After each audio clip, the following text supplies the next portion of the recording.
A Comissão de Constituição e Justiça do Senado pôs a pá de cal sobre a proposta de emenda à Constituição, conhecida como PEC da blindagem, que buscava um escudo constitucional para proteger parlamentares de processos criminais. O relator Alessandro Vieira apresentou relatório no qual declara a proposta inconstitucional e recomendou a sua rejeição. Tema jurídico, André Marsiglia, a fala é sua. Olha, Segre, inconstitucional não é, né? Porque o Congresso tem todo o direito de simplesmente pedir, ou com base no artigo 53, né, de prever que o Congresso autorize investigações ou processos por parte do STF, que passe por essa autorização prévia antes de investigá-los. O que, do ponto de vista moral e ético, o ponto é que, do ponto de vista moral e ético, isso é discutível. E é mesmo. Quer dizer, por um lado, você resolve a questão de hoje o foro privilegiado ser uma espécie de possibilidade do STF alcançar todo e qualquer parlamentar para condená-lo ou sequestrar a sua liberdade por toda e qualquer coisa. É isso que acontece com Van Hatten, como a gente até ontem ouviu muito bem o senador Seif falar. Acontece com Van Hatten, Capitão Gilberto, já aconteceu com Nicolas, todos eles e outros mais por aí que usam da palavra e pela palavra estão sendo investigados pelo STF à revelia do que prevê o artigo 53 da Constituição, que diz todas as palavras, quaisquer palavras de parlamentares são invioláveis. Esse é um problema. Agora, também impedir que todo mundo seja autorizado por qualquer coisa é você fazer o Congresso impedir investigações de parlamentares, por exemplo, sobre assassinatos. E aí? Essa total falta de critério é que é o problema. Então, inconstitucional não é. O que precisa é isso, esse projeto, ser melhor trabalhado. Deveria ter sido melhor trabalhado. Isso deveria estar restrito aos crimes chamados de opinião, que também não existem, mas, enfim, aos crimes decorrentes da fala, para que, do ponto de vista moral e ético, a coisa fosse resolvida de outra forma. Não foi, e aí aconteceu o que a gente imaginava, né? Enfim, vetaram tudo. Agora, Castelo Branco, quando você vê uma situação em que, de um lado, o STF pressionando de alguma forma alguns dos parlamentares pelas suas falas, o que não configura crime de opinião, mas sabemos que está sendo utilizado, e já ouvimos até do próprio Jorge Seif, o senador por Santa Catarina, que ele assistiu o ministro da Corte ligar para um senador para sugerir uma forma de votação, o que não deveria existir. Aí vem, para sair dessa situação, a possibilidade de uma PEC da blindagem ou da bandidagem que permite que faz o que quiser, que nós aqui no parlamento vamos decidir se pode ser investigado, se perde o mandato e tal. Qual é a tua opinião? Minha opinião é o seguinte, essa coisa ela não começou agora. Ela começou lá no Mensalão, foi quando os ministros começaram a dar seu voto transmitido pela televisão, e a gente começou a entender o que o ministro vota. Nós começamos a perceber que o ministro ele vota por qualquer coisa, nem sempre pelo que está nos autos, pelo que está nas provas.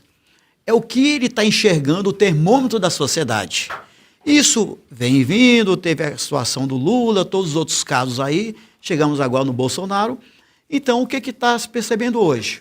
O STF tudo pode e o resto não pode nada.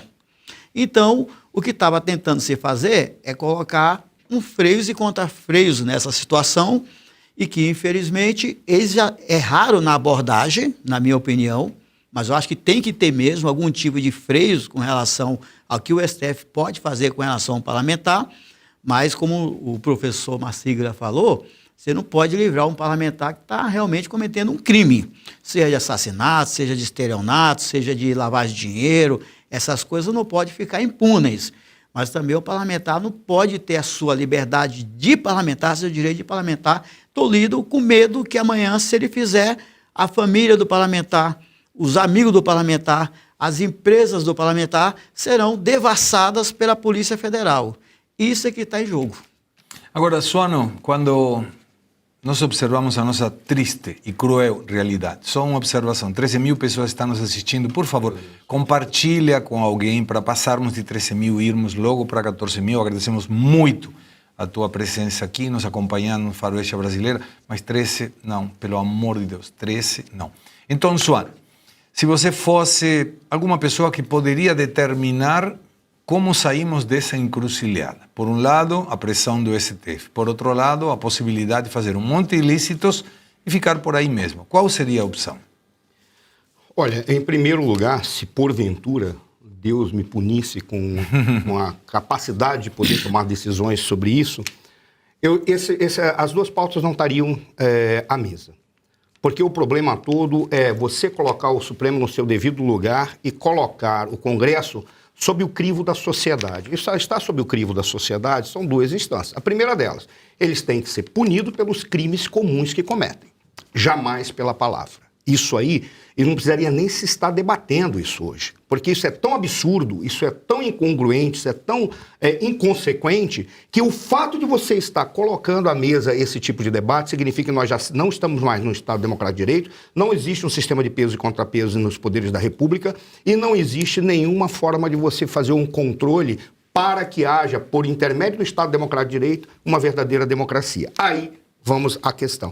Ora, estão debatendo o que, afinal de contas? Estão querendo fazer uma PEC da blindagem com uma resposta ad hoc. O que significa ad hoc? Uma resposta imediata, momentânea, para um problema pontual, sem olhar a estrutura como um todo. Porque, na realidade, o que os parlamentares estão fazendo? A forma que a gente tem de fazer com que o Supremo não seja limitado é nós trazermos uma blindagem, e aí sim a blindagem, de uma maneira tal que ele nunca mais vai poder fazer qualquer coisa. O problema todo é que foi feita esse acréscimo sem dar nenhuma resposta. Uma contraproposta, não é contraproposta, seria aquilo que o indivíduo entrega como garantia, e a garantia seria, então, quais são os canais para que os parlamentares sejam punidos no caso de cometerem crimes?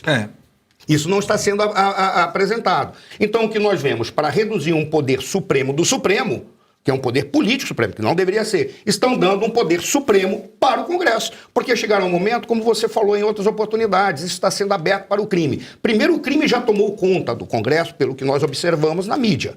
Esse é o primeiro ponto. Mas o que há de pior é que agora haverá uma nova estratégia para colocar aqueles vinculados diretamente ao crime organizado para terem no Congresso Nacional a blindagem que eles precisam. Porque a partir de então o Congresso Nacional vai ser um repositório, será o que na estratégia militar eles chamam de, como é que fala? Um espaço de... um espaço em que você não pode agir, agora esqueci o termo técnico, mas é um espaço, um espaço em que você ocupa, em que ninguém pode te atingir. Você entra no território, exemplo, Guerra do Vietnã, usaram o Camboja como um espaço onde ia lá e ninguém poderia fazer guerra. Então todo mundo ia para o Camboja para descansar. Chegaram a fazer isso, as Farc chegou a fazer isso no Brasil, na Amazônia, entravam no território brasileiro, porque ali as tropas da Colômbia não podiam entrar no território brasileiro. Então, veja, é o que eles vão fazer. Eles vão criar um espaço e aí nós vamos tender a cada vez mais ter uma situação em que não haverá mais controle sobre os nossos governantes. A democracia, ela se configura exatamente pelo controle que o povo tem sobre aqueles que o governam, porque o povo não governa. Aí é que está, democratos, poder do povo. E aí eles estão trazendo mais um canal para que o povo não tenha nenhum acesso a como controlar essas autoridades. É uma resposta imediata, péssima, e eles poderiam fazer uma coisa muito melhor, muito mais fácil, muito mais rápida. É simples. Acaba com a função recursal do STF, acaba com o foro privilegiado depois de fazer alguns impeachments de ministros, e não agora, porque vai ter uma briga muito grande, faz primeiro os impeachments.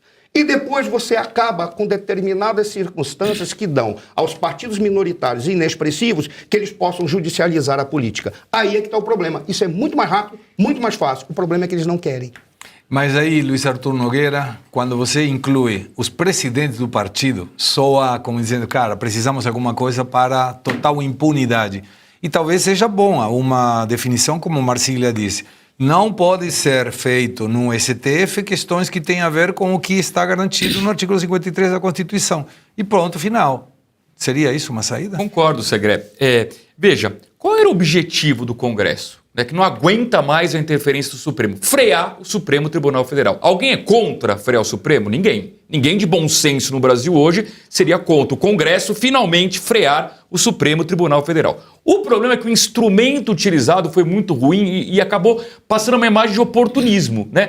A ideia foi o seguinte, já que a sociedade de bom senso está contra o Supremo, vamos aproveitar que a sociedade está contra o Supremo e vamos nos blindar aqui para futuros crimes. Não tem pé nem cabeça. Como bem falou o professor Suano, tinha muitos outros instrumentos para frear o Supremo. Impeachment de ministro Supremo, aprovar anistia, porque mostraria uma força contra o Supremo, anistia ampla, geral e restrita, aprovar a PEC das decisões monocráticas para acabar com essa história de que um ministro decide pelo Supremo inteiro. No entanto, os nossos políticos quiseram se aproveitar da boa vontade da sociedade para passar a PEC da impunidade, a PEC da bandidagem, a PEC da blindagem, coloque o nome que você quiser. Aí alguém vai dizer o seguinte, Luiz, mas espera lá, isso era um projeto da direita. Não era da direita. Mas o PL inteiro votou a favor. O PL votou para afrontar o Moraes, vamos falar a verdade. Ninguém nem leu o texto lá. Foi um voto ali de reprovação ao Supremo. Mas se você analisar com bom senso, o PL no Senado já votou contra. Porque não se sustenta. Quando eu critiquei, falaram, olha lá, o Luiz está contra até o Nicolas Ferreira. Eu disse, com todo respeito, deputado Nicolas, o senhor errou. Não tinha que ter votado a favor. Não, mas o meu objetivo era frear o Supremo. Entendo o nobre objetivo, mas o instrumento utilizado foi muito ruim. Então, vamos fazer o seguinte, apaga essa história de PEC.